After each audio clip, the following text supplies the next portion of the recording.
नवाज शरीफ की आज़ाद कश्मीर और गिलगित बल्तिस्तान को NFC फंड्स देने की तजवीज़। मुस्लिम लीग के असूलों पर कोई समझौता नहीं किया जाएगा, लीगी सदर का पार्टी रहनुमाओं से खिताब।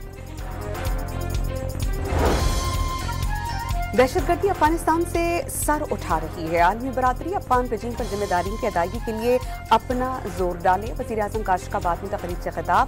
दौरा मुकम्मल करके शहबाज शरीफ वतन वापस रवाना। पंजाब गुड्स ट्रांसपोर्टर्स अलायंस ने पंजाब हुकूमत के मुज़ाकरात कामयाब करार दे दिए। हड़ताल खत्म करने का ऐलान। वज़ीर आला मरियम नवाज ने ट्रांसपोर्टर के मसाइल हल करने के लिए कमेटी तश्कील दे दी। लाहौर में रिंग रोड को पैदल को उबूर करने वाले शहरी पर मुकदमा दर्ज। मुलजिम को हिरासत में ले लिया गया। शहरी ने ट्रैफिक में खलल डालकर दूसरों की जिंदगियों को खतरे में डाला। मुकदमे का मतन। और पाकिस्तान नेवी की आखिरी maritime security workshop navy war college Lahore में इख्तिताम पजीर।